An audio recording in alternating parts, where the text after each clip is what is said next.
There are only a handful of Roblox games with a billion visits, but Dead Rails is different. Despite having no ads, no budget, and no fancy dev team, Dead Rails has exploded overnight, with 1 million concurrent players and the biggest YouTubers playing it. So how did such a basic Roblox game made by only 2 players beat Blox Fruits, Brookhaven, and even Fish? Well, to understand that, we need to look into the creator Rico Miller. Rico was already famous for creating horror games like the Night Shift Experience. This game alone would amass 125 million visits, giving Rico a taste of Roblox fame. However, his true potential was yet to come. You see, Rico had grown tired of seeing repetitive zombie games that had identical levels and the same old storyline.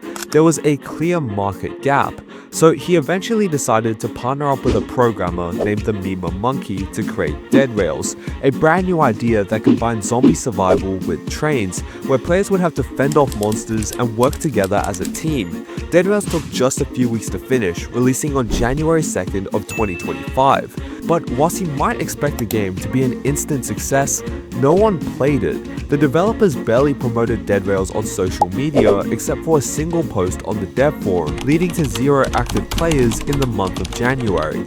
It was beginning to look like Dead Rails was already dead.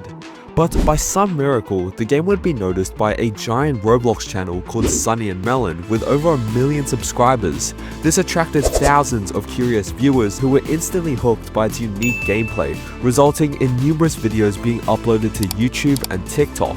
The spike in player counts would cause Dead Rails to be featured in the up-and-coming section of Roblox's front page, opening the door to millions of potential players. Within the first week, Dead Rails had peaked at over 80,000 concurrent players and a staggering 150 million visits. But the hype wasn't slowing down, in fact it was spiraling out of control. Dead Rails was growing exponentially, mainly because it wasn't a blatant cash grab. Unlike Pet Simulator, the UI was clean with no game passes, nukes, pets, or pop-ups, and instead focused on creating a fun multiplayer world. But the real turning point was when classes were added, such as the Survivalist, Priest, or Milkman.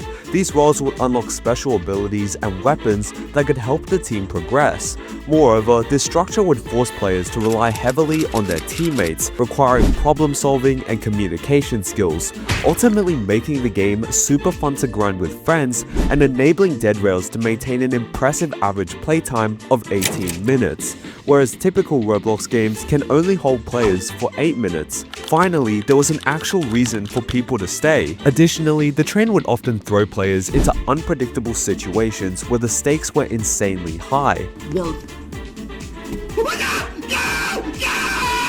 Daytime only lasts for 5 minutes, and once night falls, you could face up to 4 types of monsters, including werewolves, runner zombies, vampires, and even lightning. There was never a shortage of action or things to do, whether it be refueling the train or welding armor to the carriage. Unlike simulators or tycoons, Dead Rails didn't have a pre-made story as the world was randomly generated, so every round was bound to be different. Furthermore, Dead Rails is almost guaranteed to succeed on YouTube because the game had a proper objective, traveling 80 kilometers to find a cure, which meant players were always trying to find ways to speedrun the game by searching for new tactics and glitches. The fresh new game attracted massive influences like Creekcraft, Flamingo, Finduli, and much more. The biggest names in Roblox content creation were all coming together and starting an enormous trend, and it seemed like the sky was the limit for the future of Dead Rails. Every week, the game surpassed the previous record until it somehow hit 1.5 million active players on April 19th. Rico's commitment to not being greedy allowed him to build a loyal empire of 2 million members in his group RCM Games. He also actively listens to feedback and has even promised to make consistent updates every 2 weeks. However, the insane rise of Dead Rails was only made possible by the decline of Fish, a popular simulator game which blew up to a similar level of success but instantly fell off after the game was sold to Cloud Entertainment, who implemented loads of game passes.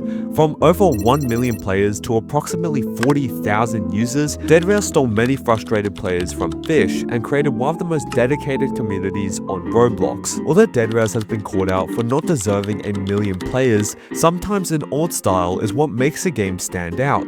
Fancy GFX and animations can't always make up for a boring gameplay loop, and I personally believe that Dead Rails was a breath of fresh air for many fed-up players. Currently, it holds anywhere between 600,000 players to 1.3 million, becoming the fastest growing game in Roblox history, proving that anyone, even while having no budget or high quality graphics, is able to turn an original idea into a viral Roblox sensation. Thank you so much for watching, and make sure to like and subscribe.